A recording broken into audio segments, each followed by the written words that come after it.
Okay, welcome everybody to day 2 of this conference on shifting narratives. I'm really excited that we start with such an interesting panel already. So we have 5 speakers today, and our workshop is on capacity building. So it brings together many different countries today and many different contexts. And the idea behind this workshop is that, well, we can't run public services without capacity. So how do we actually do that? Also, often it's really in context of nation building, restructuring a whole country possibly, and really developing the infrastructure. So our lineup of the 5 speakers, first we have Michael presenting on Ghana, on nation building initiatives there. Then we cross continent and we go through Germany and Europe, where Fran is talking about nation building and the concept of Daseinsvorsorge. And then we stay in Europe, and Gemma will present on water services in Italy. And then we have a more generic overview from MJ, again, on reclaiming the infrastructure. And then we come to the US, and obviously maybe there's a bit of a question mark of why these workshops are here together and these different presentations. And we included the Ukraine. Obviously, everybody knows about the war going on there, but also what it will mean in terms of infrastructure developing when the war is over. So yeah, very interesting topics weaving together. And we start with Michael, and I can already see that Michael is sharing his screen, so that's fantastic. Welcome, Michael. So let me introduce you quickly, because you are our partner and from the University of Ghana, and this is a presentation from Michael together with Nana. Both have been really behind the establishment of this conference. Yeah, and Michael has also been a policy advisor, so he really knows his stuff. So welcome, Michael, the floor is yours. Thank you very, very much. And we cannot see you, by the way. Maybe you can also switch on your camera. Oh yeah, now I can see you. Perfect. Okay. All right. Okay. Thank you. So thank you very much, and greetings to everyone. Thanks for your time. This is a presentation prepared by myself and my colleague, Professor Anyidoho, who have been equally involved in the planning of this conference. And in this particular presentation, we try to provide a general overview of the place and position of public service as far as the developmental trajectory of Africa is concerned. Africa is made up of several countries, but the trends are quite broad and similar across many countries in the region. Differences will lie in the similarities, but that does not constitute part of what we are speaking to today. Now, in terms of giving you a sense of what we want to talk about, what I'm presenting on our collective behalf, the discussion begins with what we call the Africa's nation building imperative, moves on to the place of nation building, the place of public service within the context of nation building, and then we give a snapshot of what we consider to be shifts in the narrative and practice of public service in Africa within the context of nation building, provide a concluding summary, and then also some reflections on the way forward. So as many of you know, African countries generally were created out of the colonial experience, and that experience in itself did not take cognizance of the differences of political systems, cultural systems, and the political arrangements that had existed before. And so by its very nature, created more or less, or started a process of modern nation states in a manner that placed together people from different already existing nations, which are sometimes described in the literature as ethnicities. Now, after the colonial struggle, the post-colonial leaders thought that there was no need returning African societies to the pre-existing nation states or nation forms before colonial rule. And so they essentially established a post-colonial social contract with the citizens based on the territories and the boundaries that were left behind by the colonial administration. And because of the fragile nature of these states and the imperative to govern by democratic rule that guarantees freedoms and liberties, there was also the need for these post-colonial leaders to promote nation building and also to build citizens out of what were called subjects because of the relationship between those who were in power, which is the chiefs, and then the people or the population over whom they exercised power at the time, that were often referred to as subjects. So nation building was an imperative. And so in that very early years, particularly from the mid-1950s all the way down to the mid-60s, across the continents, countries that have gained independence, Ghana, Tanzania, Mozambique, and so on and so forth, were all actively involved in providing public services to their citizens. The state positioned itself front center of making sure that it win the loyalty and also the relevance, make itself relevance to the citizenry. And so public services, a provision of public services carried with it a certain idea of national values and how they could be diffused across the length and breadth of the countries.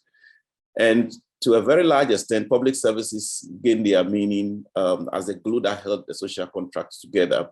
National leaders were expected to provide goods and services to the citizens in the form of public service, education, healthcare, electricity, water, and so on and so forth. And the citizens also meet their obligation of being law-abiding and paying their taxes and so on and so forth. It wasn't, perfect, but the process was in motion across many African countries. And so there was a sense in which public services was being used to win the loyalty of the citizens, but also more importantly, to deconstruct the pre-colonial identities of individuals and to construct new identities based on modern citizenship. And so public services were the primary means by which the state was to make itself visible to the citizens. And so the state was involved in establishment of police services, fire services, postal services.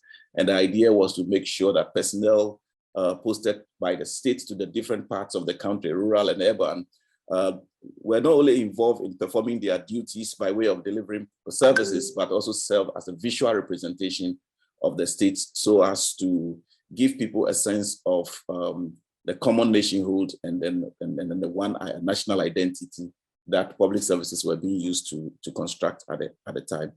And so at the heart of nation building or nationhood and central to the idea of establishing modern states was this idea of the states and public services during that period. However, as we have experienced in Africa, the historical overview around the idea of public services can be grouped into three main epochs. The first is what I spoke about, which is the early post-colonial era, where nation building found public services as an essential tool, very instrumental and intrinsic in making sure that the journey of making the early post-colonial states become truly modern states and modern nations were achieved.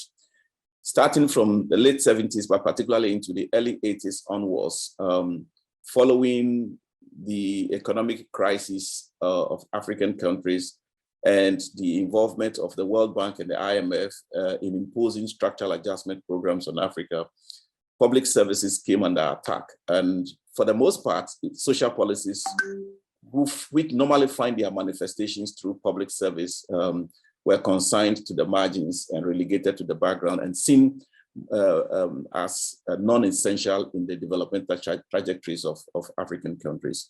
And so public service got a flack and was basically pushed to the margins, and that then gave space to privatization, a shift from public service to private service. Services that hitherto in the early post-colonial era were being provided by the state, like education, healthcare, water, electricity, and so on and so on, including security, gradually began to witness commercialization and privatization. And so the provision of these services shifted from being the responsibility of the state to the responsibility of private actors. All of a sudden, African countries began to witness the emergence of private securities in different forms. Private schools from, preschool all the way down to universities had also emerged. Private health facilities emerged. The argument here is not necessarily that these things are bad, but to the extent that public services had to be collapsed eventually, essentially for private services to take their place was quite problematic during this time. And as it became very clear, the implementation of the structural adjustment program brought in its wake quite a number of difficulties for many African countries. The services, once they were commodified, meant that they were inaccessible to a lot of people. The pushing back of the state also meant that people, particularly those living in the rural areas, were unable to access many of these services, especially if the provision of those services by private actors was not seen, or is not seen as being profitable or as something that would enable them to meet their profit margins. And so in the era of structural adjustment, public services, services that were provided by the public, as I indicated, were commodified and, of course, outsourced to private individuals. Now, the discourse on nation building was that at the time also pushed to the margins and completely was lost in the development discourse. In the early post-colonial era, the development discourse focused on three main elements: nation building, socioeconomic transformation, and democratic governance. By the period of the early structural adjustments era, nation building had completely lost its space, and by extension, public services were also taken off the governance agenda. And what then became the norm was private services. But more importantly, many of these reforms that pushed public services to the margins occurred not under democratic governments, but mostly under either civilian authoritarian governments or military governments, which is in a sense ironic, because the neoliberal agenda at the time promised freedom and it promised choice. But in pushing the agenda, it never was pushed under freedom, and was never also, people were not also given the choice. So citizens obviously could not rely on the state, because the state became thin and lean and had, the capability to provide public services was basically collapsed. As a result, the population began to revert to their informal ways of doing things, or the informal sector, where identities around ethnicity were much more pronounced. And so the post-colonial state then began to lose its vitality and relevance within this period.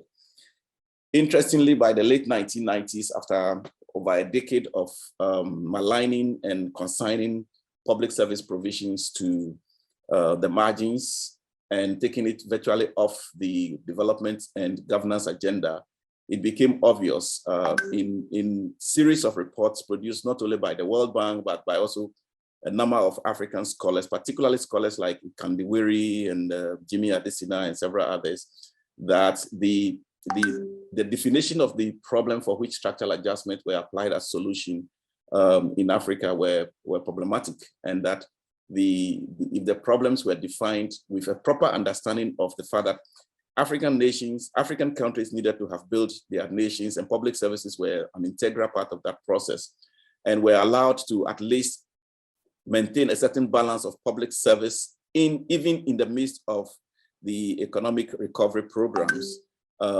Perhaps the levels of inequality and the gaps that the disappointments that were associated with structural adjustment would have been minimal.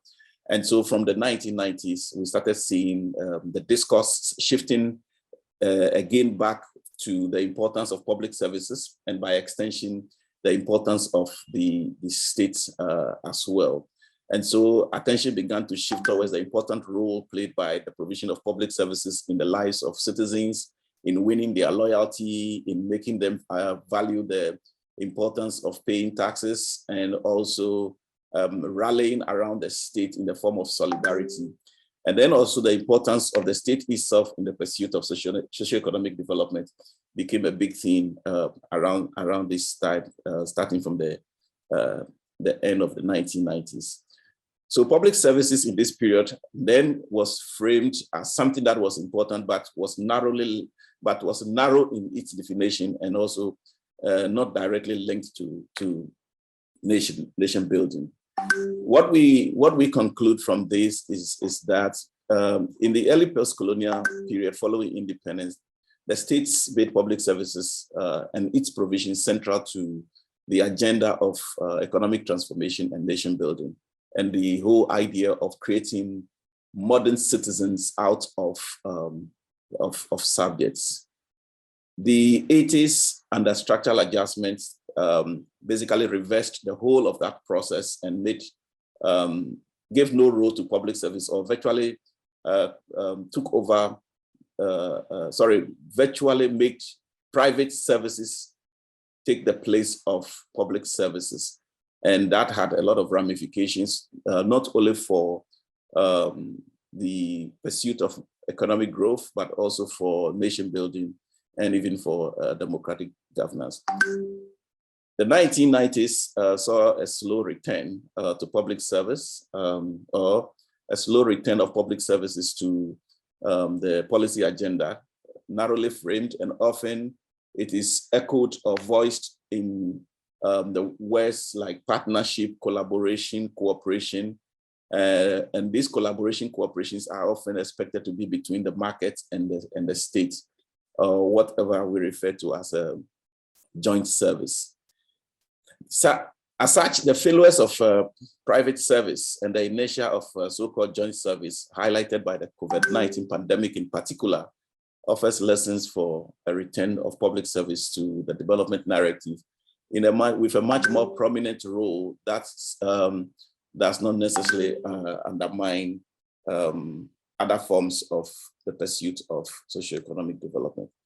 Going forward, in our estimation, African countries need to prioritize the provision of public services, especially because public services are central to nation building, and Africa's nation building agenda is incomplete. And for as long as it's incomplete, many of the challenges that are associated with Africa will remain. Nation building remains is an enduring factor and has an enduring relevance in Africa, because in most African countries, a significant proportion of the population actually operates outside of the states in the informal sector, where there are no securities, they are not governed by the rules of the former states. They are not captured in any national statistics.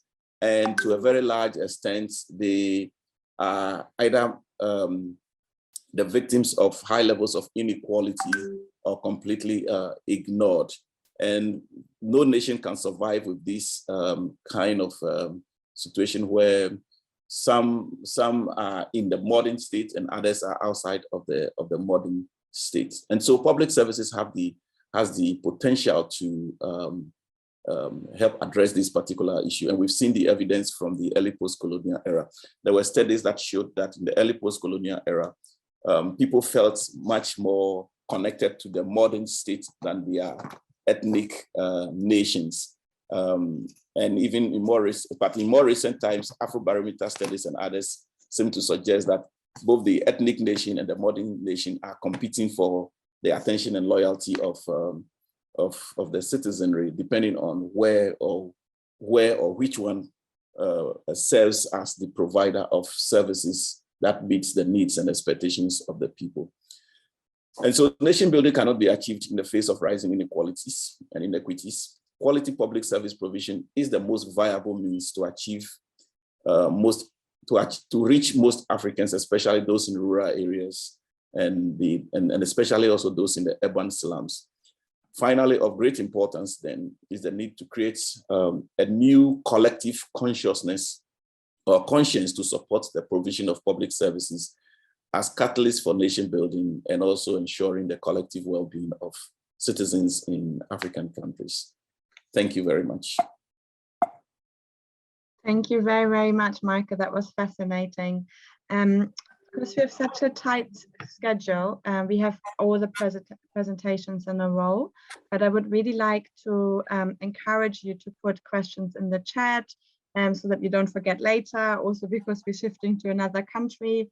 And also please get in touch with Micah directly if you have any questions or anything more. So we come directly to our next speaker, Franziska from Glasgow University, a research fellow there, working on remunicipalization, and now presenting about nation building in Germany. So welcome, Fran. Yeah, and you already shared your slides, so great, kick off. Yes, let me make that full screen. Okay. Yeah, thanks, Vera, for the introduction. I hope you can all hear me okay. My internet is a bit dodgy, so just sort of wave if it goes. Yeah, so as Vera said, I work at the University of Glasgow. I work on a project that's called Global Remunicipalization, which is a EU-funded research project. And as part of that, we are looking at the sort of taking back into public ownership of public services and infrastructures. And we have a few case study countries. We look at it globally, but with few case study countries, and one of them is Germany. And through our work there, we sort of got more interested in the concept of Daseinsvorsorge and the relevance that has for public service provision. So this is sort of the background to this talk. And before I explain the concept of Daseinsvorsorge, I'm actually going to start with another German term, kommunale Selbstverwaltung, and I've put the translation in the first bullet point. So that's municipal self-governance or self-administration.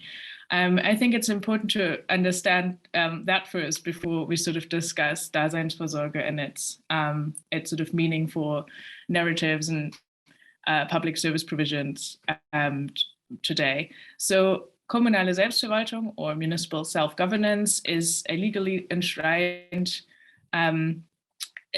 sort of ability of what Germans call regional administrative bodies. So that includes municipalities, cities, and rural authorities. But for ease, I'm just going to say municipalities for the rest of the talk. And these self-administrative abilities are actually anchored in the German constitution, which is called Grundgesetz. They're in Article 28 in paragraph 2. And it says that municipalities must be guaranteed the right to regulate all local affairs. Sorry, my camera covers the screen. All local affairs in on their own responsibility within the limits prescribed by the laws. And in formulating self-governance abilities, which are fairly extensive in Germany, in terms of independence and autonomy at the municipal level, it also restricts them. And this is mainly done in the part that says within the limits prescribed by the law. So that means that municipalities can only determine laws that are not already determined by other laws. And that's the sort of overranking Länder laws, which are the federal states within Germany, or the whole federal German laws, as well as EU laws. And related to that, the Article 28 also restricts sort of lawmaking abilities or self-administrative abilities in the framing all local affairs. which obviously shows the universal responsibility sort of ends at the boundaries of the municipality. And that other aspects are covered by the subsidiarity clauses, which once again put sort of whole federal law above that at the local level. So then to continue, kommunale Selbstverwaltung gives municipalities and local governments like fairly significant autonomy and independence to govern their own affairs. And this dates back to the end of World War II, where the German Constitution was written. It came into effect in 1949, obviously 4 years after the end of the war, but it was a sort of long democratic process to re-establish a democratic German state. And municipalities, they were chosen for two reasons, really. The first one was pragmatic. They were the most intact level of governance in Germany. And the second was sort of political and democratic, in the sense that municipalities were seen as the most able to build democracy from below. So really kind of create a basis democratic citizenship and politics in Germany again. And as part of this idea of municipal self-government, municipalities are obviously also responsible for their own local economies, which we call Kommunalwirtschaft, so municipal economy. And that means that in large parts, the provision of essential local public services, spending and production is covered by this. And this is where we sort of come back to the theme of this conference. Right, so now I'm going to go into kommunale Daseinsvorsorge, or öffentliche Daseinsvorsorge, sorry. So this translates to, or we translate it to public well-being provision. And the reason I say we is that there is no sort of proper, perfect translation for this concept that we have found anyway, or that we're happy with. So the term öffentlich means public, that's fairly straightforward. And then for Daseinsvorsorge, the second part, Vorsorge, is provision. But we have a bit of an issue with the Daseins part. And in a straightforward way, you could say that Dasein is sort of existence or being in the world, but we don't feel like that quite captures it. There's obviously lots of philosophical debate about this. Two German philosophers come to mind, Hegel and Heidegger, who both sort of saw Dasein as an interesting thing, you know, that they conceptualized for a long time. So more determined or intended being, which brings a quality to that being that goes beyond mere presence. But yeah, so we choose the sort of translation public well-being provision for this concept, Daseinsvorsorge. What it is it's an administrative, political, and increasingly publicly used term that doesn't really have clear legal definition in Germany. We see it as a mandate and a concept to organize public services and infrastructures across different levels of the German state. So from the whole federal state down to the municipalities. And we go with the definition that it encompasses the assurance of general and non-discriminatory access to essential goods and services, including their provision, as necessitated by the needs of citizens. And as such, we kind of come back to that existential provision. Is it purely existence? Because it actually commonly includes more than just what is needed for basic survival. And goes into some sort of quality of life framings too. So we have water and wastewater, education, energy, healthcare, culture, public security, post, communication, housing and transport that are commonly understood as falling under the mandate of Daseinsvorsorge that the state should provide for the citizens. But the term is also intentionally dynamic and open. There's sort of an intrinsic understanding that the needs or what is necessitated by citizens will have to be politically and democratically mandated and decided as we sort of move forward. And I think this is important to know when we go into a few of the narratives around Daseinsvorsorge. So next, I thought it would be interesting to look at the term and the development of the term, really. It can be traced back quite early, so before even the post-democratic, post-World War II democratic process sort of anchored it. and it can be traced back to 1938 to a text by Ernst Forster, who was a scholar of constitutional law. And he wasn't necessarily a progressive guy. He didn't see Daseinsvorsorge or public services as progressive at all. So quite different to how we use it today, but I'll come back to that in the end of the talk. He was actually a member of the Conservative Revolution, which was a sort of amalgamation of new nationalist and neo-conservative movements at the time of the Weimar Republic, which was the democratic republic before the Nazi regime, and they were advocating very strongly for an anti-democratic authoritarian state. Nowadays, we see the Conservative Revolution as having sort of laid a lot of the groundwork for the Nazi regime being possible. So obviously he is quite a critical figure in that as well. Forster himself linked the need for Daseinsvorsorge, so for this sort of public provision, to the joint development of technology, urbanization, and industrial capitalism across the 19th and 20th century. So it's very much linked to the modern state, the rise of the modern state.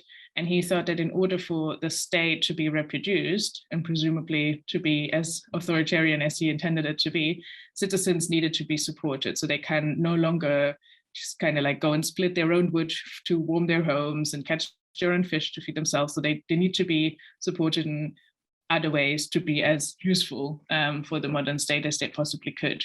So it is in its etymology, so in the sort of development of the term, it's fairly anti-democratic.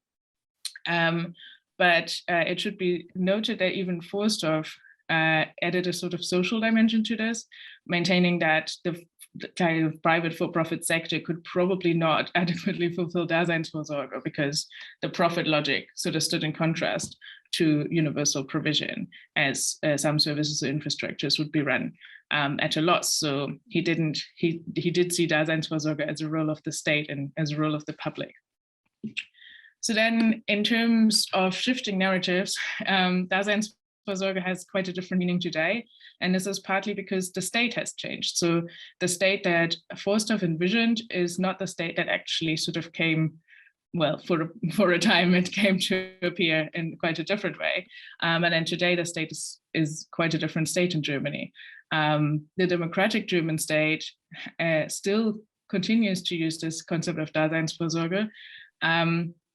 And it uses it as a sort of ethos and a mandate for the different state levels to provide for the essential needs of citizens. And once again, that is sort of seen as publicly and not for profit, but that is obviously came under attack in the sort of liberalization that also happened in Germany, maybe not as strongly as in Anglo-American context, but in the 70s, 80s, and 90s, as part of the rise of neoliberal political economies. But Daseinsvorsorge is definitely more than just a collective term for public services, which we call Dienstleistung, öffentliche Dienstleistung. And as such, it is something that interests us. Is like, what does it do? How does it make the German state maybe more prone for sort of agendas, more progressive agendas around public ownership? The term itself has recently been politicized, sort of reclaimed by left and progressive actors, definitely from its sort of conception, and is increasingly understood as a responsibility of care from the state towards the citizens. And yeah, once again, while Daseinsvorsorge has no clear legal definition, this is not necessarily a negative, because it does leave sort of a dynamicness to the term, and it can adjust for emerging needs of a society. So we're thinking, for example, of broadband access, but also, post this COVID pandemic, like what does it mean to have a well-functioning healthcare and social care system? So yeah, I'm actually going to leave it there. Sorry, I don't have a concluding slide, but I hope I've sort of posed a few questions with this. Thank you. Perfect. That was really good timekeeping. Thank you very much. Again, we do the same thing that we come to our next speaker already. But if you have any questions for Fran, please put them in the chat. Hopefully we will have time for lively debate. And if not, you can get in touch with Fran directly. So our next presentation is from Gemma. And Gemma is a PhD candidate and is now speaking about water services in Italy. So thank you very much, Gemma. And yeah, welcome to share your slide.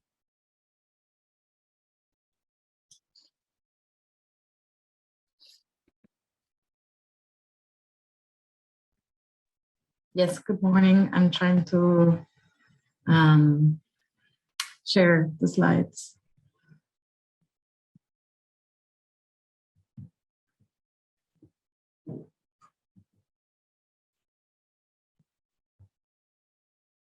Do you see them?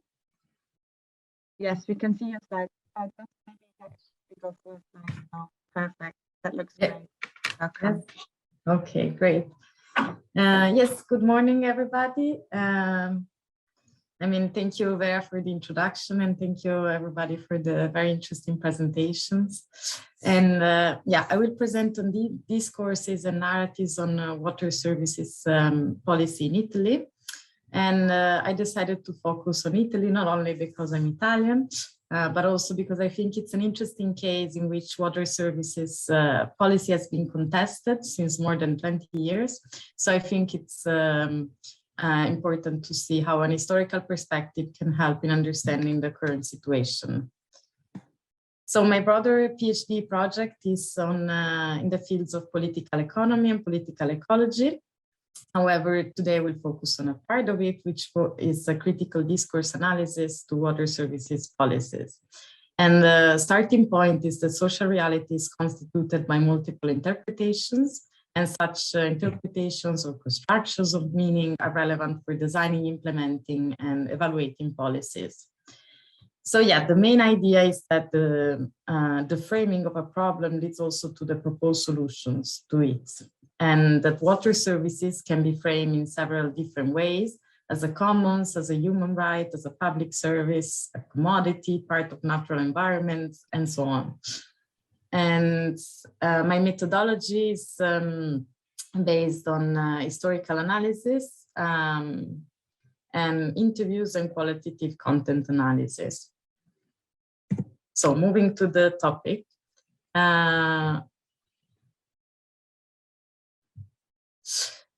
Yes, moving to the topic. So how has water been understood in national legislation historically? So to answer this question, I reviewed the literature on the topic, and I compiled the table displaying the law, their main content and effects, and let's say the master frame. But instead of going into each and every detail, I will go by macro themes and summarizing. So during the 20th century, water and sanitation services were managed directly by municipalities with public health goals, together with other local public services as provided by the Giolitti law. In fact, social municipalism has been considered a structuring condition of the Italian economy throughout this century. However, this came to change during the 1990s when a national discourse around water services emerged, framing it as an industrial sector. Sorry, did somebody speak? No.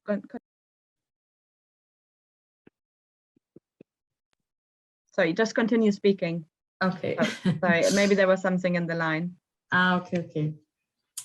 So I was saying that a national discourse emerged framing water as an industrial sector, so diagnosed with lack of economy of scale and excessive fragmentation. And the Galli law in the 1990s emerged in this context, aimed at reforming radically the sector and introducing two main modernizing principles, namely the tariff as the main financing instrument and the separation of regulation and planning from management. So this implementation of this ambitious law was mostly carried out by local authorities. And in the following years, conflicts emerged between region and the nation state, but also between the Italian state and the Italian level and European level. So in this period, water was starting to be seen as a multi-level governance issue in which problems were emerging from the overlapping of different levels of decision-making. And also in those same years, a social movement consolidated at the local and national level, opposing the transformations in the water sector, consisting liberalization and corporatization. The movement culminated in a referendum in 2011, which was defined against water privatization and which reached a quorum, so abrogated mandatory remuneration of capital and the promotion of public, the entrusting to public-private partnership. So several studies have shown how the success of the movement lied in framing water not only as a specific area of policy, but also as a broader question of representative democracy and questioning its capacity to provide essential services, underlining the importance of citizen participation. So finally, in more recent years, as a consequence of the Euro crisis, water services together to other public services were starting to be seen as a budget problem, with the framing of public companies as inefficient and burdening municipalities' balance sheet. So with the Stability and Growth Pact introduced at the local level, this created an incentive for many municipalities to externalize their provision of local services. So how are the frames mobilized nowadays? To address this question, I look at two policies or attempted policies.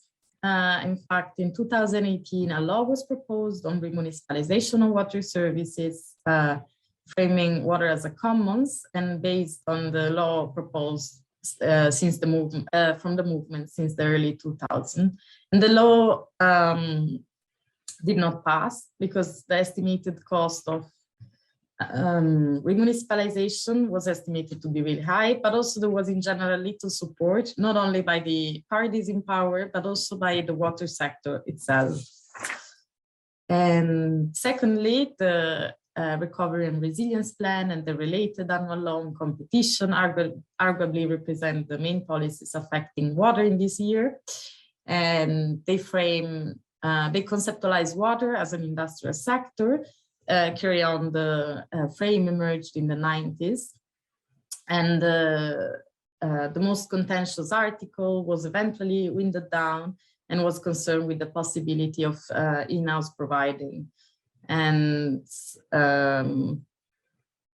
yeah, I think these reflect different understandings of what the market is conceptualized to be, with local authorities favoring direct entrusting with the creation of delegated companies, while European governance and in line with national government promotes entrusting through tenders. So this has roots in what we have seen as being multi-level conflicts. So to conclude, the historical reviews show that different narratives or discourses on water services are associated by two different policies and pushed by local actors, and that the reform process started in the 90s was contested and uncompleted. So currently, contemporary policies are resulting from conflicting narratives by social movements, local and national governments, and European governance. Thank you for your attention, and yeah, I look forward to the discussion. Fantastic, Gemma. That was really, really interesting. Yeah, thank you so much. Again, please, everybody, put your questions in the chat. I already saw that we had some very interesting both for Michael and for Fran in the chat. So please continue to strengthen the debate there. And now we come to Maria Jose, or MJ as she's known, who has published quite a lot on public partnerships and well, many different issues and also alternatives. So yeah, Maria, kick off with your presentation, and there probably will be many questions for you later. Thank you.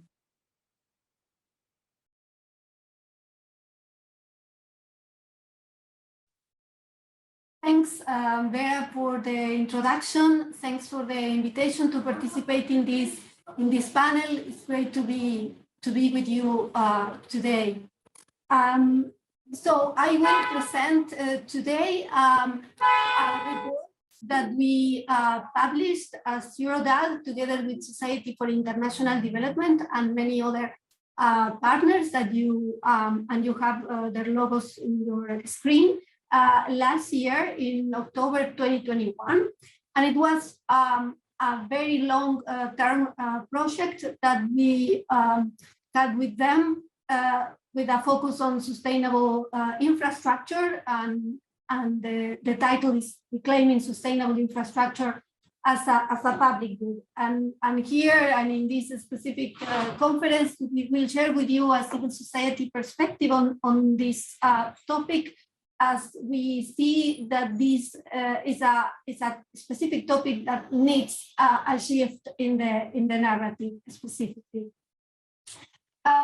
The outline of my presentation is going to be the following. I will present the definition that we use to address the issue of sustainable infrastructure, also the pillars that we presented and defined in our report to understand the issue of sustainable infrastructure. Then we developed in our report a framing, and we call for a framing of sustainable infrastructure from a systemic perspective. And I will share with you some of the basis for that specific framing.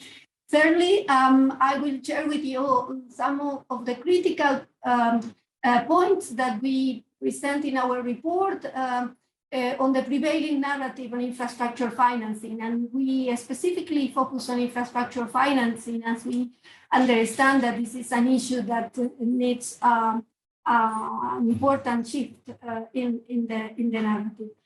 Then I will present some points in terms of how we understand sustainable infrastructure from perspective of an opportunity for transformative change.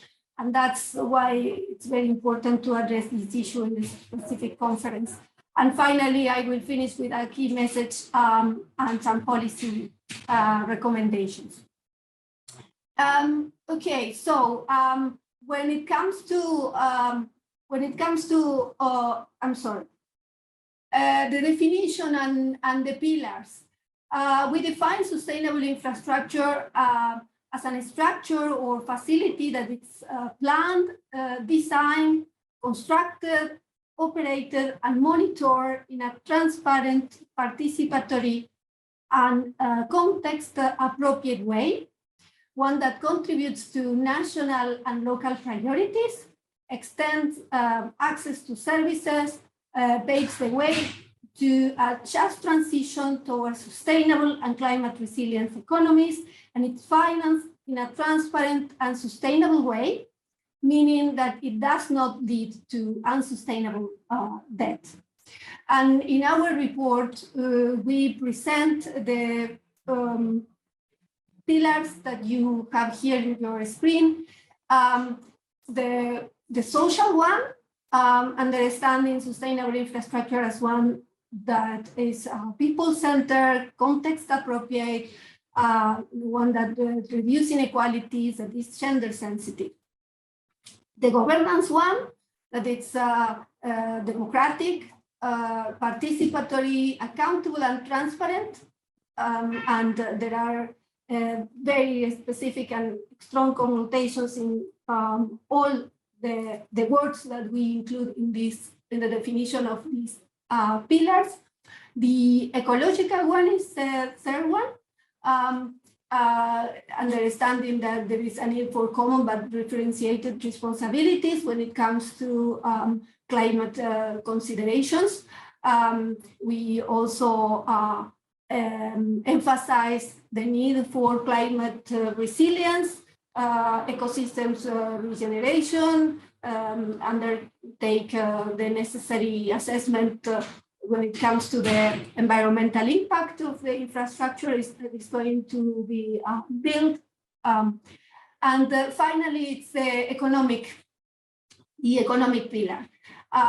And again, there are references to debt sustainability there. We don't want a financing mechanism that lead to unsustainable debt, as I mentioned before.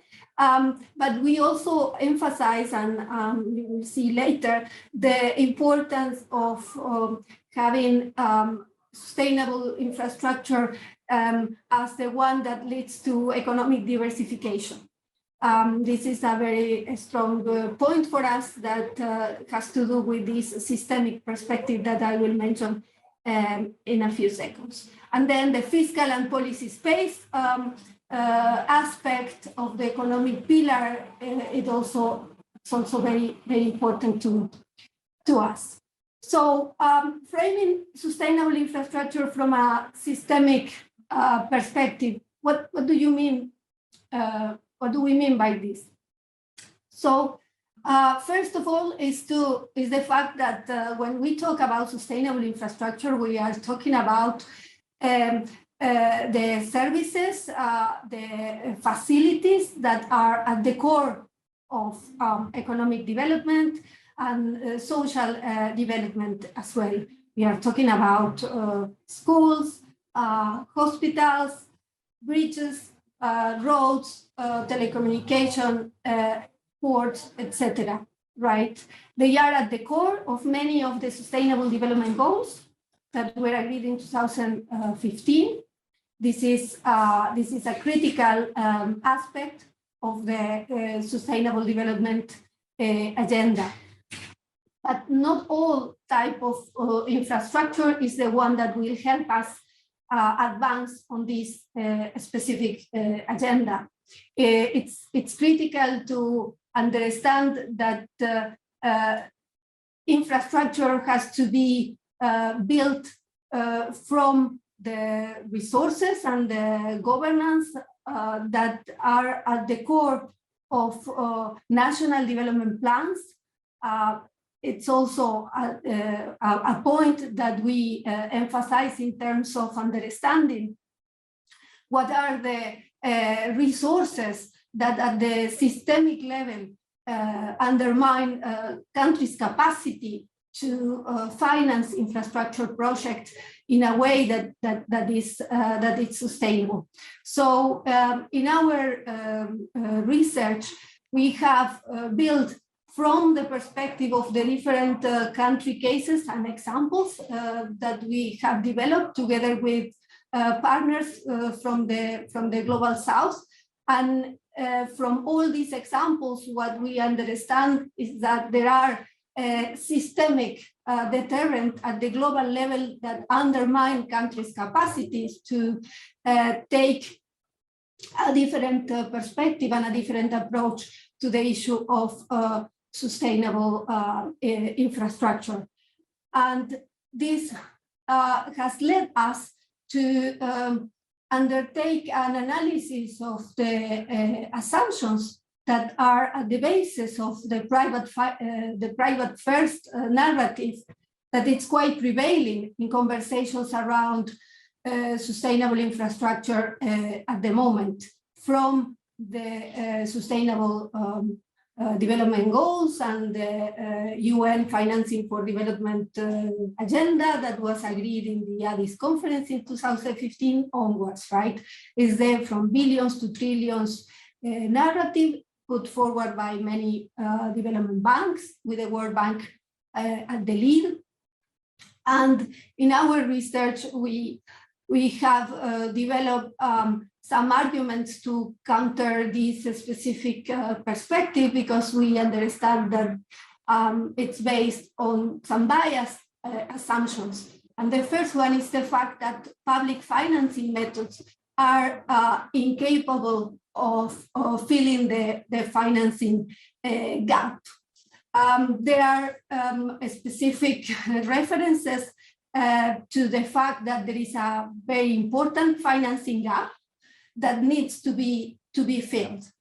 But the premises are that there are not enough public resources to do that, and that this gap needs to be filled by private financing. And we challenge this assumption on the basis that First of all, donor countries have not been able to meet their 0.7 commitment on official development assistance. So there are resources there that are missing because there has not been, the commitments have not been met. Secondly, there is huge loss in terms of resources when it comes to illicit financial flows.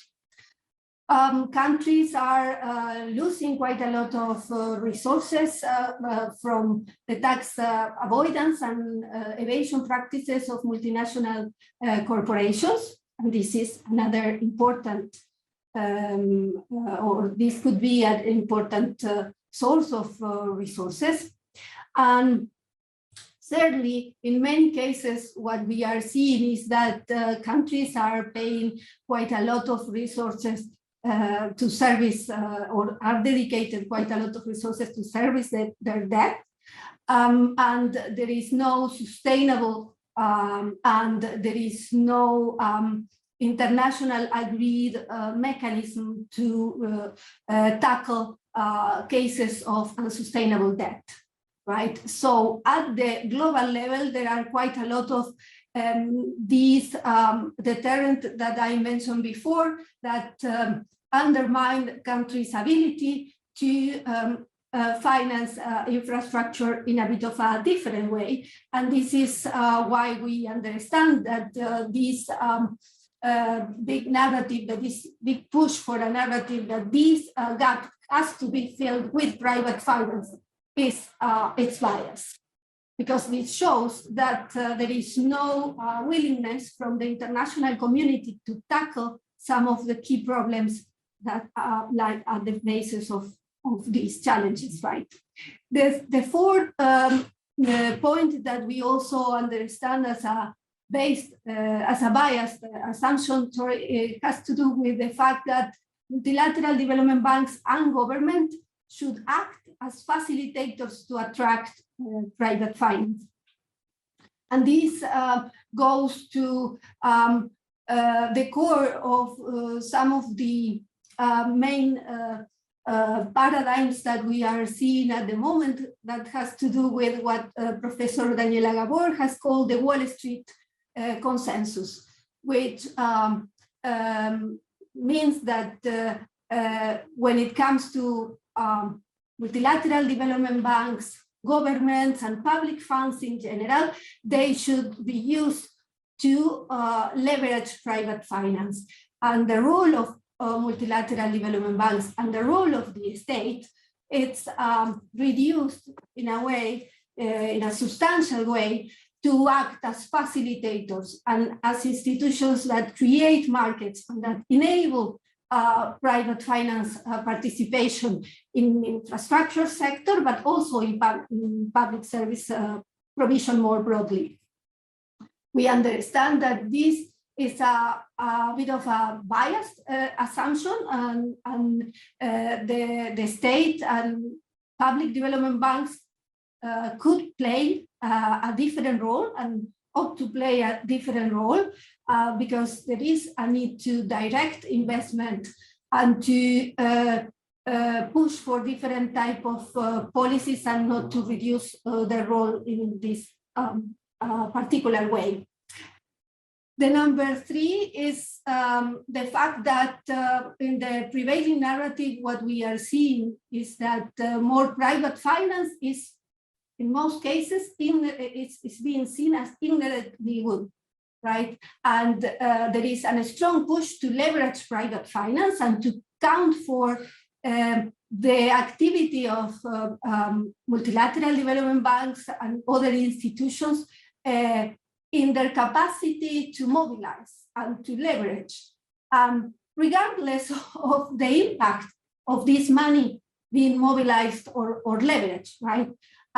Because, as I said, this is based on this assumption that private finance will come to service the public good, when in practice what we are seeing is that this is not actually the case, and that private finance has as its core objective the maximization of profits, and to do that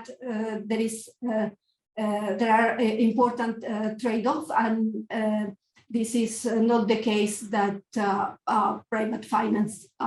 It's always the solution for infrastructure and public service provisioning. And the last one is that private finance will be allocated in a way that supports the SDGs and reach the most marginalized. And this point is connected to the previous one that I mentioned. Private finance will go to the most profitable places, and we cannot expect that this will serve the SDG agenda. And there are some challenges with promoting blindly this agenda.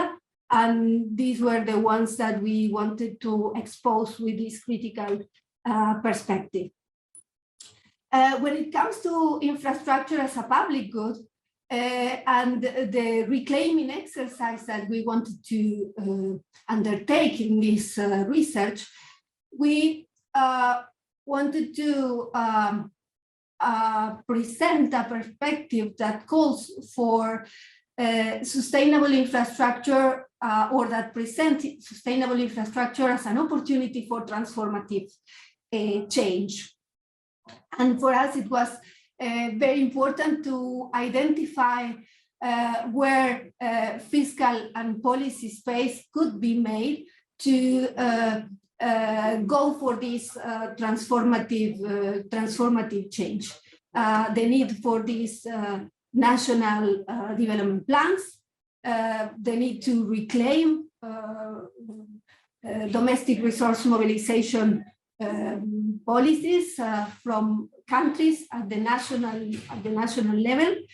The need also to go for public investments that could be at the core of this transformative change that is actually needed. Socio-economic transformation in many countries is what is needed, and having at the core of sustainable infrastructure plans, the push and the plans to go for socio-economic transformation leads us to think about infrastructure in a bit of a different way. This is not about creating infrastructure that contributes to deepen commodity dependency.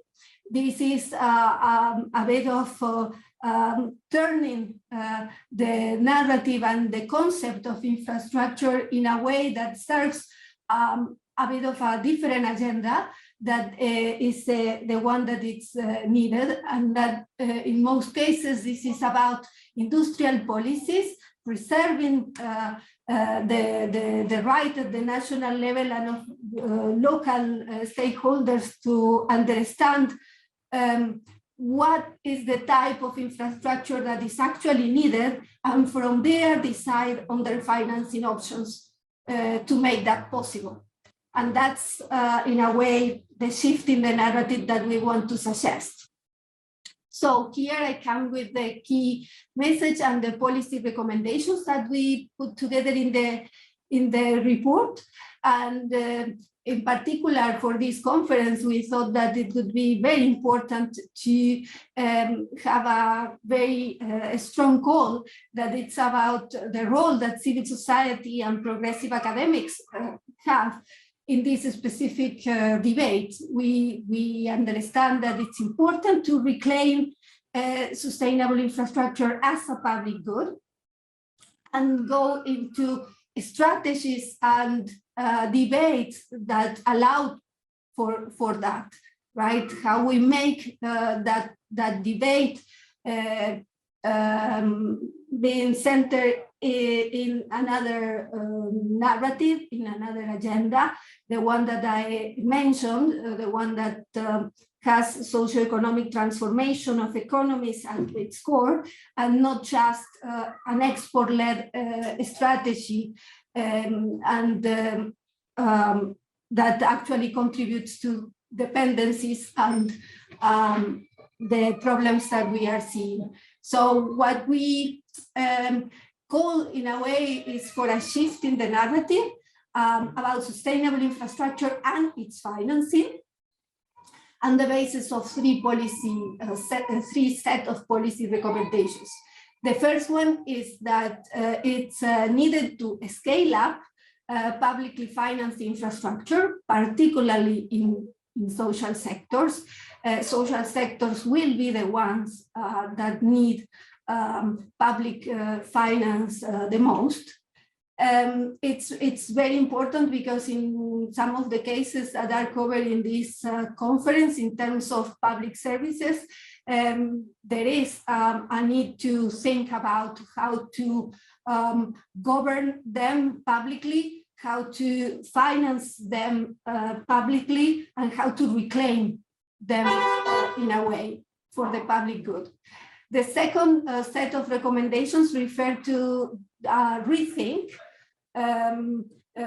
of the promotion of private finance for infrastructure.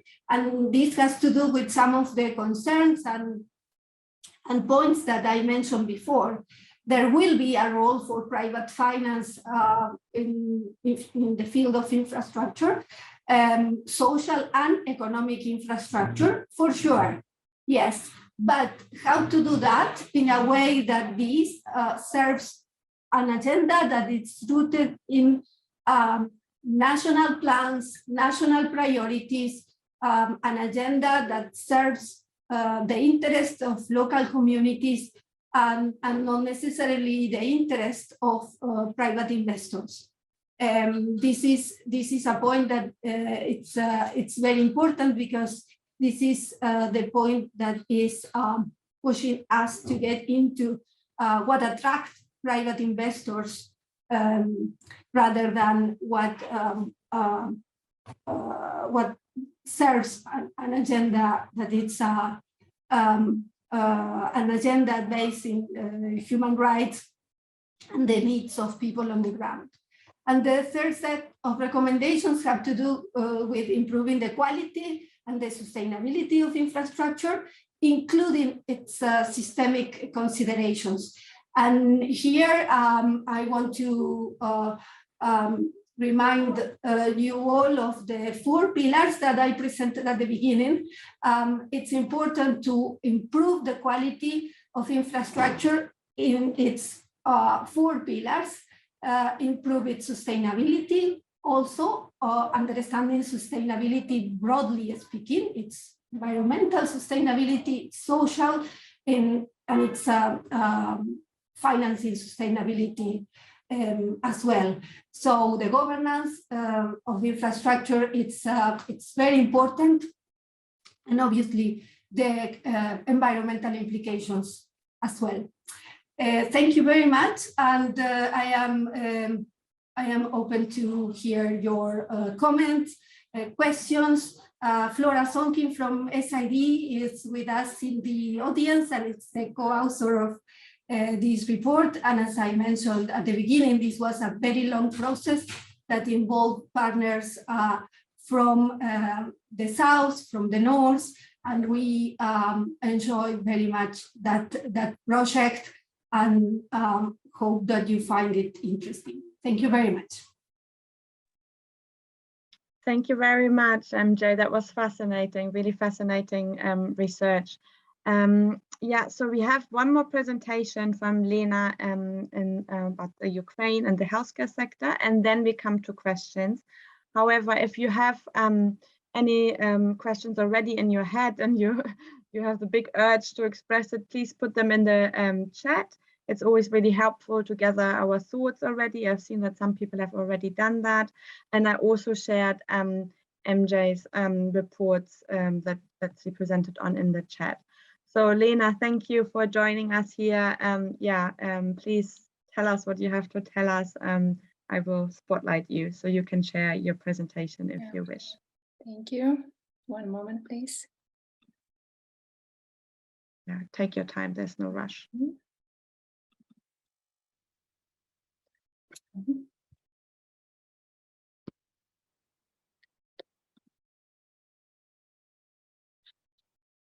Yeah, I'm ready.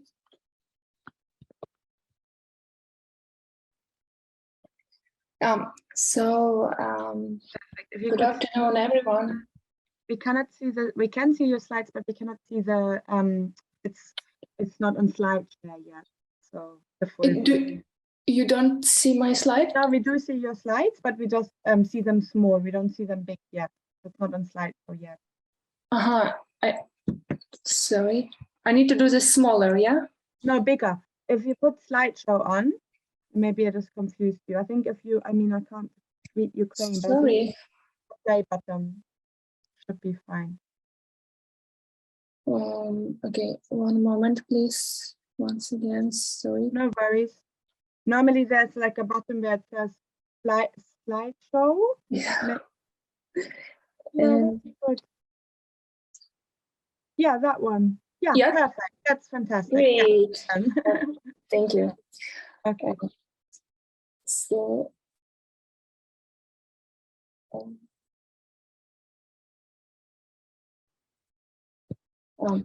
so once again, good afternoon, everyone. I'm grateful for the opportunity to address you on behalf of my country. My name is Lena Simitsina, and I'm a public health and health financing specialist, and now I'm working in Ukrainian Healthcare Center, or UHC. It's an independent health policy think tank based in Kyiv, Ukraine. And during the pandemic, we provided COVID-19 analytics and policy advice. And since the Russian invasion of Ukraine in 2022, the UHC team has documented attacks on health facilities and health personnel in Ukraine. I would like to mention that most of our team came from the public sector. They had political and civil servant positions. As for me, so I used to work in NHS Ukraine as a single strategic purchaser of medical services in Ukraine. And all of us have experience in the implementation of the healthcare financing reform at the national level. That is why I want to talk to you not only about what is happening to the system now, but also about recent health financing reform and its contribution to health system resilience now, how the war influences both of the healthcare provision and its further revival in both an economic and social context. I also want to talk about why health is not being only a victim of war right now, but also a weapon to war. We started reforming the system in 2016. The transformation of the healthcare system was one of the most expected reforms by citizens. Why did we implement the reform? Because for many years, the state had not fulfilled its commitments to financially protect citizens when they receive medical care and keep them healthy. Ukraine inherited one of the largest hospital networks in Europe and one of the highest per capita hospital beds, which put an enormous burden on the state budget. The system worked inefficiently and did not meet people's needs. Despite the constitutional rights, by the way, we have a day of constitution today, our holiday. So despite the constitutional rights, patients were not protected from excessive out-of-pocket spending and their lives and health were threatened by poor access and quality care. Ukraine had some of the worst health indicators in the European region. In 2016, about 40% of health spending came from public sources. Public funding for healthcare amounted to only 3.2% of GDP. It was too small amount.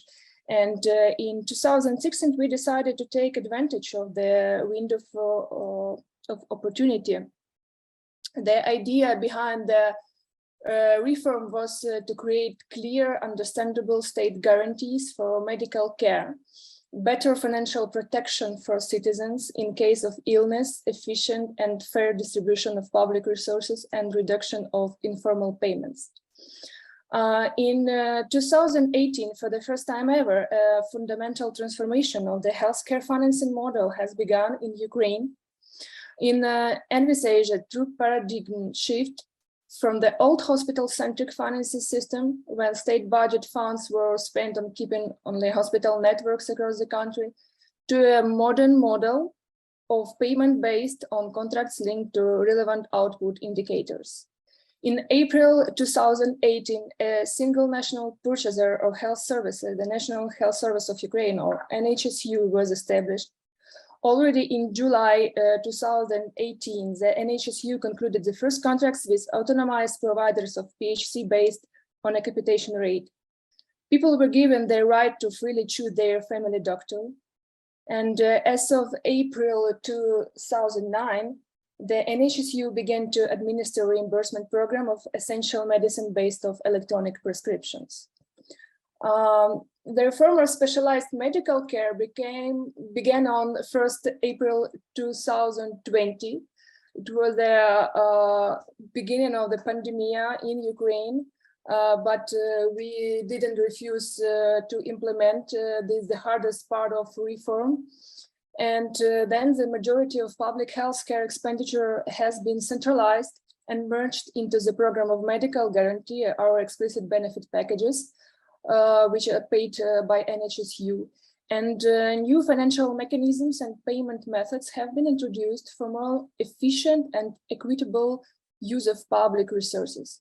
Money began to go to the patient rather than to the infrastructure of healthcare facilities.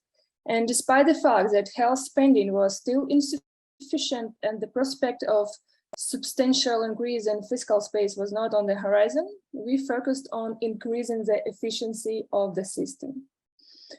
So we were implementing the biggest transformation in Europe in that years in the health sector to establish universal health coverage. During those years, the health market was growing, investors were putting money into it, international organizations were funding it, and then came the war. The beginning of the war initiated major changes in the health financing principles. In March 2021, medical services were financed to use the global budget, case-based payments, per capita rates, and fee-for-service. And the general reform direction envisages a further move towards output-based financing. To accommodate for the war, in March 2022, the government replaced most of the payment methods with the global budget to allow more predictable financing. But the main point now is that the system has undergone and continues to undergo enormous destruction. Since February 24, 2022, the full-scale Russian invasion of Ukraine has put civilian infrastructure and essential public services under significant threat. Rudely violating international law, Russia is massively attacking civilian living areas and public facilities like schools, hospitals, cultural centers, and many others. The damage caused by Russian troops to the infrastructure is assessed at $4.5 billion per week, as they bomb thousands of buildings, public utilities, and roads. The exact figures are still under clarification due to the temporary occupation of some Ukrainian territories. As I mentioned, our team started documenting damages of health infrastructure, damages which caused by Russian troops. In Ukraine, 174 health facilities have been damaged and ruined as a result of 179 attacks, and 33 medics have been injured or killed by Russian forces within the first 2 months of the full-scale invasion. And by the way, next week we will present our report about this, so it will be publicly, and we can share also with you, and you will see the details of these attacks, and we'll learn more about this. This is an example of Russian road in our country. So this is a This was Makarov Primary Care Center, Kyiv region, Ukraine. This primary health care center was built during the reform of primary health care level because the community decided that they would like to finance it and to have this for their people. And now it's totally destroyed. Because these attacks frequently come in areas occupied or under siege by Russian forces, facilities are being destroyed exactly in the areas where needs are becoming most acute. But it's clear the war increases the prevalence of infectious disease, both because people are in crowded conditions and because vaccine campaigns are often disrupted by the conflict. Attacks on health facilities reach far beyond the mere ruining of civilian infrastructure. They have immediate and long-term effects of individual and populational health, but also play a critical role in inducing fear and insecurity in the civilian population.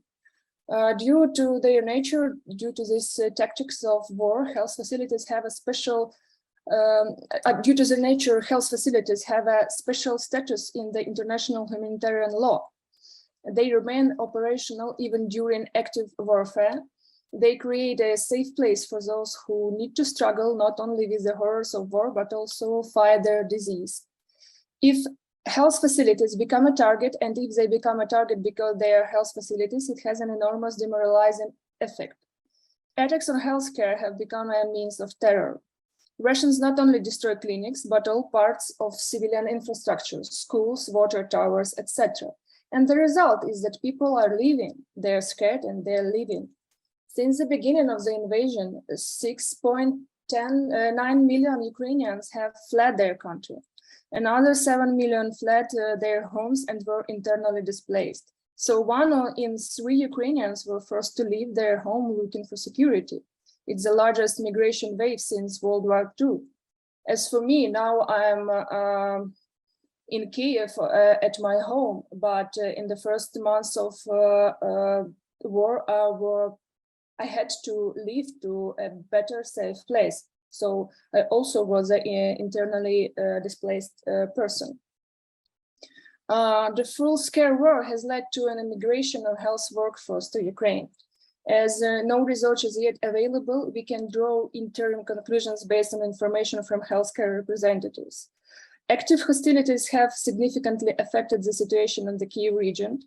Also, the Russian military withdrew at the beginning of May. Residential houses, hospitals, businesses, and infrastructure have been significantly damaged. For these and other reasons, the local population is reluctant to return. More medical workers left for Western Ukraine or abroad in the first days of the large-scale war. And in Eastern, Northern, Southern, and Central Ukraine particularly, where there was active fighting and there is active fighting on considerable proximity to the fighting lines, there was a greater outflow of personnel. For example, in Kharkiv's perinatal center, 30% of obstetricians and gynecologists remain after 24 February. And with all these challenges, we will need to deal with and think about how and where we should bring people back, how to bring back and attract medical personnel. So what is the next? Of course, we realize that the number of services needed will change because of migration, and because of the consequences of the war, the structure will also change. Much attention will have to be paid to the treatment of mine injuries, medical and psychological rehabilitation, and mental health. We will need to strengthen our primary care and develop services in the community, but all this will not make sense without strong institutions, continued reform, and a course towards system efficiency. Because when we started the reform, we realized that the fiscal space would not increase much in the next few years. So we focused on making the system more efficient. After the war, the economy would fall even further. According to estimates by the National Bank of Ukraine, GDP fell on 44% in March, but in May the fall was down to 35–40%.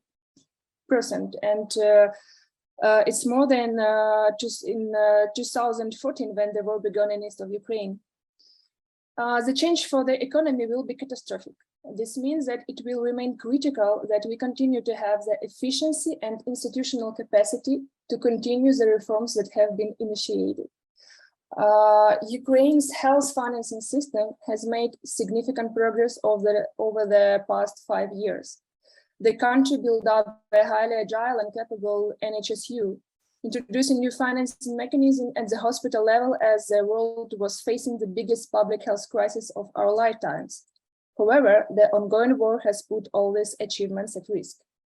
That is why we think it is crucial for health partners to support underlying principles of the pre-war health system and support existing public institutions like NHSU, like the Minister of Health, like our Cabinet of Ministers, avoiding fragmentation to the extent possible. As experience from across countries facing conflict and emergencies has demonstrated, while the humanitarian response is prioritized and immediate needs are addressed, it is imperative to think of the long-term consequences of financing and service delivery arrangements to enable building back better. Our reform helped the system respond quickly to the challenges of the COVID-19 pandemic. Reform and new funding principles help the system respond quickly to the war. This is the foundation of our resilience now and in the future. We need to continue to create a healthcare system. It is not worth restoring what we had before the aggression. We tried to reform it because we did not like it. It would be very wrong and unfortunate if Ukraine did not take advantage of the money and window of opportunity. We believe that Ukraine should rethink its healthcare system, ensuring its security and modernizing the country. We should map out for ourselves what kind of hospitals we want to have by 2040 or 2050, and then invest the money that comes into the country in the future, not in the past. So how you personally can help? First of all, we are I'm very grateful for the way your people and your governments are helping the Ukrainians. Thank you so much. And the most important thing now is not to remain silent and keep speaking about it and not to let this war become routine. Also, it seems like it is not the place for such messages, but we still need many weapons to win this war. And as long as the fighting continues, there is no point in talking about rebuilding the healthcare system because it is being ruined. First, we need to stop it. We will continue our fight. And finally, I think that we really need your support to create a new global health security architecture. Advocate necessary changes in WHO.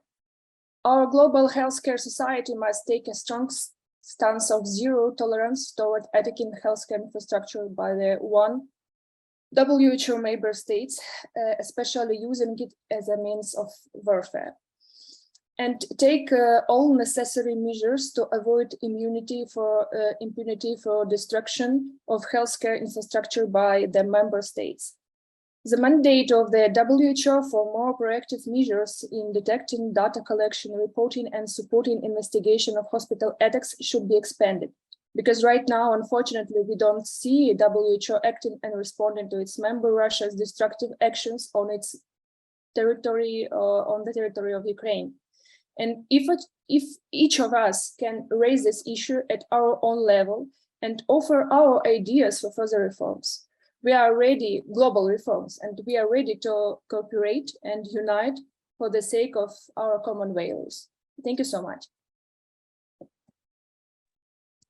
Thank you, Lena. Very moving and very great research. Thank you for presenting this today to us. So everybody, we have 15 minutes, maybe a bit more for questions. And I know we have so many speakers and already we have had quite a number of questions in the chat. So I would like to ask you to raise your hand and then fire away with your questions. maybe I start with one quick one to Michael. Michael, are you still there? Yes. Actually, there are other questions. I just saw that Alassane also raised his hand, so maybe I let him speak first before I abuse the role of the chair too quickly, but I will at one point. So Alassane, please go ahead and raise your question. Thank you. Thanks, Vera. My question is to probably all the panelists, but especially to Michael in terms of Africa, the future of public services. My personal opinion is that public services, like in the Ghanaian parlance, sometimes the financing of it or how its resources are being utilized is not a bit efficient in terms of corruption, where people just think it's government money, so we can use it the way we want it, and citizens are not really engaged in terms of participating in how the resources are used and prioritization. So what does Michael and the panel think about this citizens' participation and citizens' prioritization than politicians providing services as and when they want it? Do you want to respond to this directly, Michael? You are muted. I think you're speaking, but you're muted. Yes, sorry for that. Yes, thank you very much, Alassane. I think that is a very thoughtful question and observation as well. In the case of African countries, yes, you are right. I think we do need citizen participation for a number of reasons. We need citizen participation for the purposes of transparency, for ownership of the public services, and then also for accountability and for the elimination of mutual suspicion. What we have witnessed from history, some of which you have made allusion to, matters of corruption and abuse of public funds and so on and so forth, to a very large extent are questions of what rules govern the delivery of public services and to what extent has the state the capability to enforce those rules. A key dimension to public service is really state capacity, where the state proves to be incapable of policing the provision of public services, because the provision is not enough. You must also police the public service provision as well to make sure that it's getting to people who need it, to make sure that it's getting to the destinations that it needs to get to make sure that individual providers or public servants are not pocketing the services in the name of service provision. If the state is unable to police the provision of public services, then, provision of public services is as good as not providing it at all, because as rational choice theories will make us understand, public servants are not necessarily different from other human beings. They have self-interest too. But it is our ability to design the most effective and efficient rules to govern the way they behave that provides both incentives and constraints on their behavior that ultimately will determine whether public services will be provided in the manner that gives quality to the citizenry. The second dimension of your question, which borders on financing, I think it's also a very important issue.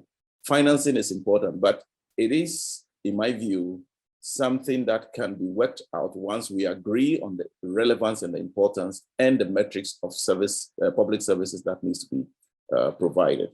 In any case, more often than not, public services are financed from taxpayers, from taxes anyways. So if it becomes necessary, if it is established by both governments and citizens, and here this is where the public participation comes in, that services such as education, healthcare, electricity, roads, and so on and so forth are key and important for citizens living a meaningful life, and so therefore should be provided collectively. Then you can work out the metrics between the metrics that allows for shared responsibility in the sense of citizens participating, the market players participating, and of course the state playing a very big role. Thank you. Fantastic, thank you. We have another question from Bandia in the chat.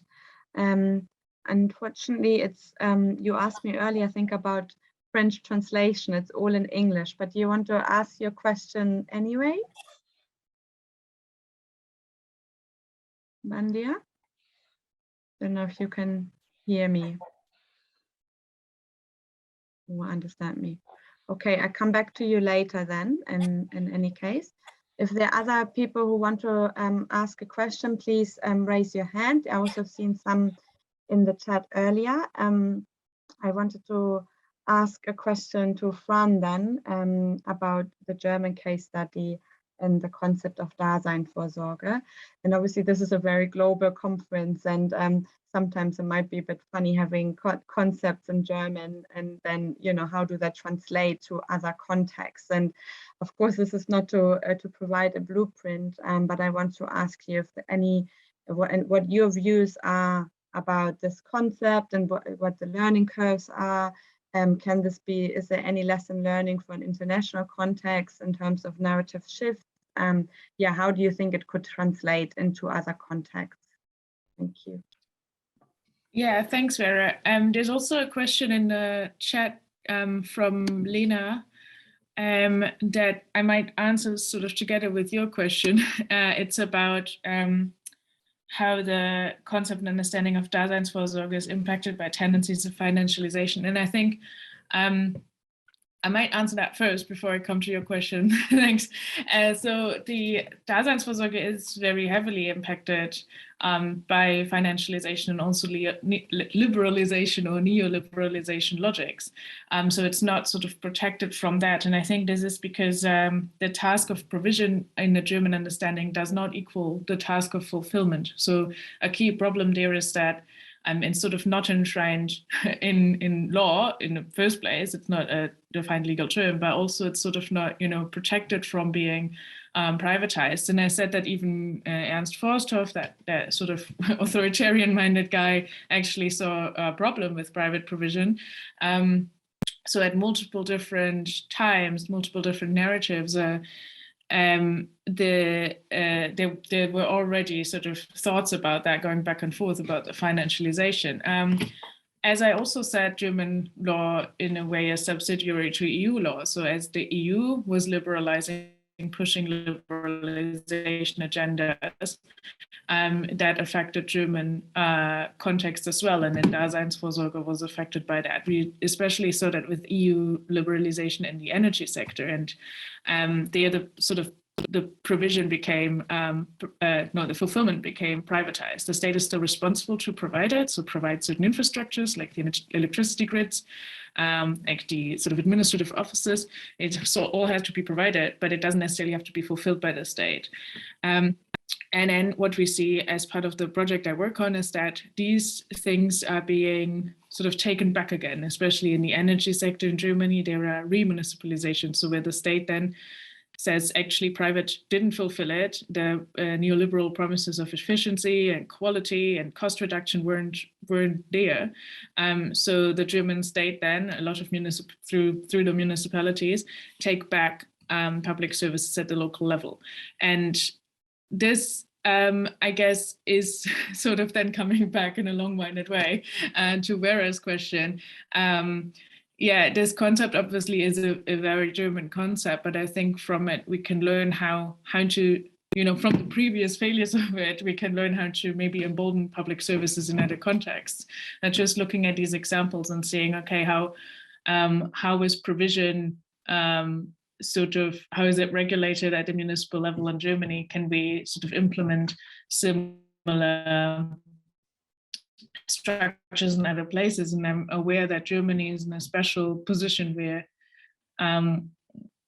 after 1945, we got a new fairly democratic constitution. Not every state is in a position to just rewrite its constitution. And that's not what I'm proposing. It's more about rethinking, you know, how do states think about provision? How do we as citizens think about what we should expect from a state, and kind of claiming that? And I think this sort of links in with some of the presentations and talks we had yesterday, and about creating these like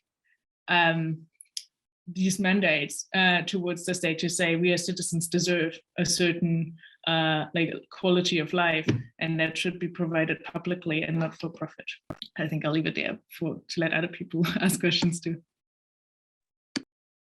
Thank you. Yeah, please put your hand up if you have a question. There was a question to Gemma in the chat.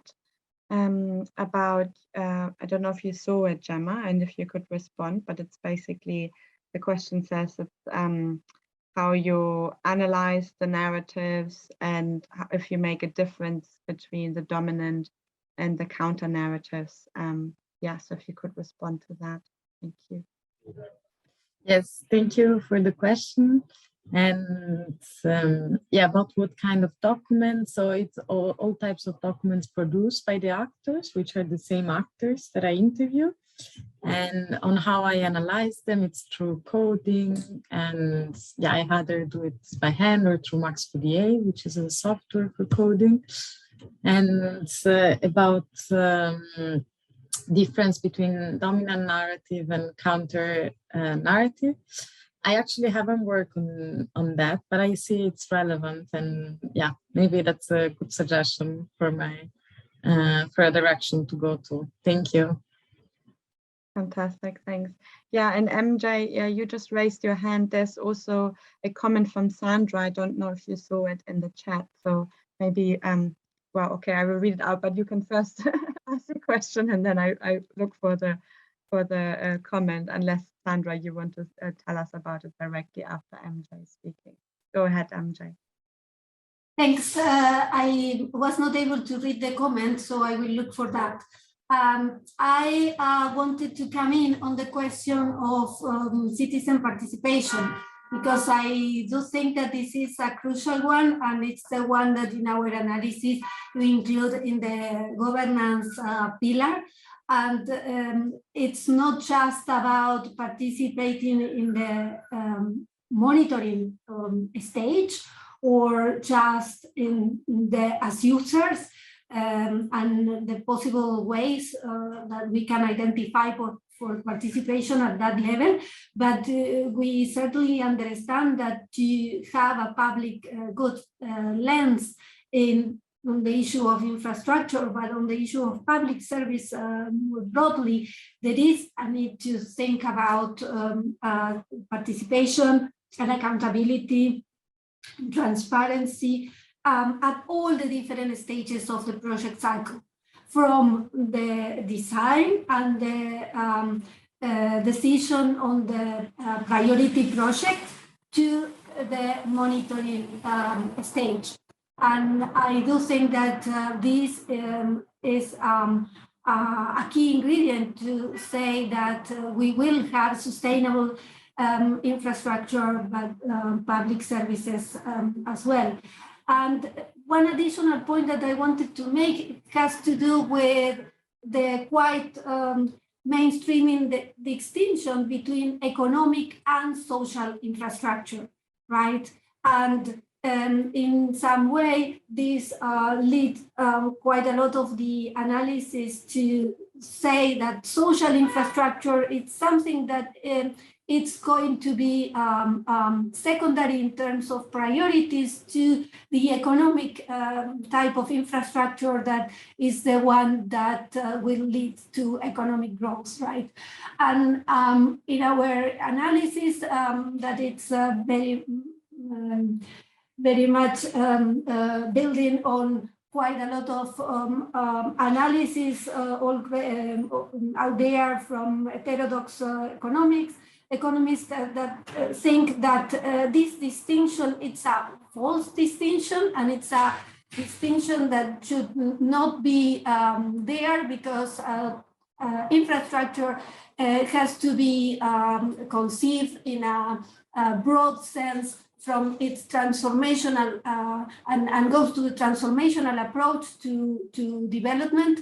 So it's not just about ports and roads, it's about the development model that we want to promote with a specific infrastructure projects. And this needs quite an holistic and a systemic perspective.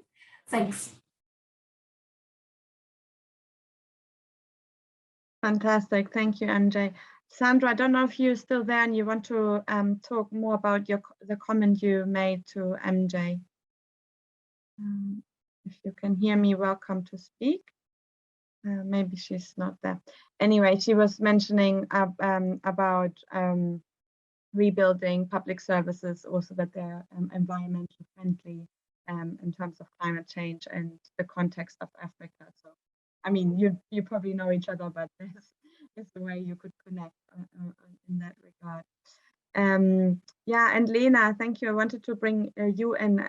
You just shared your email address as well. If anyone is interested in getting in touch with Lena, of course, it's a bit emotional and very difficult to talk about the subject of a bit of, you know, capacity building in terms of the war, when the war is very much still going on and everything is still being destroyed. So a very difficult subject. But I just wanted to say, yeah, really amazing that you presented this, also documenting what is destroyed, obviously is really part of the process, and then already thinking ahead. You mentioned that you will share your report's findings next week. Maybe you could just let us know how do we follow up on that, and how, I mean, how can you keep us posted, and if we want to learn more, where can we find it? Thank you. Thank you for your comments. Sure, I can send you our report, and you can resend it to all the participants if they're interested in. It's I think it will be useful. Yeah, perfect. Yeah, we do that. Yeah, I had so many more questions to all of you actually, but unfortunately our time is up, and we already have our next panel in the next 15 minutes, in 15 minutes time from now on. So I just want to invite you all to also join us for our next workshop, which will be on municipalization and basically direct labor and direct provision of services, and also what goes wrong if there's not direct provision. So please join us in 15 minutes time. It's in the same Zoom channel, so you could just basically turn your camera off and your mic off, and then we see you there again. Of course, there are also the other workshops still happening in parallel, so you could come to that. I just want to thank all the speakers for your contribution, really, really relevant, all of them, and such a mix. And I don't know, I feel like, oh my God, I really want to debate actually with you now and ask more questions. So really, thank you for these inspiring talks. Please be in touch, exchange email addresses and so on. Yeah, but yeah, I'd like to, I know you raised a question earlier. I don't know if you could hear me. If you want to say something, I can see you raising your hand. Please do so now. But I can't hear you. Okay, I leave it as that. Yeah, please share your addresses. I can see that, and I see you in 15 minutes time, hopefully for the next workshop. Thank you, everybody. Bye-bye.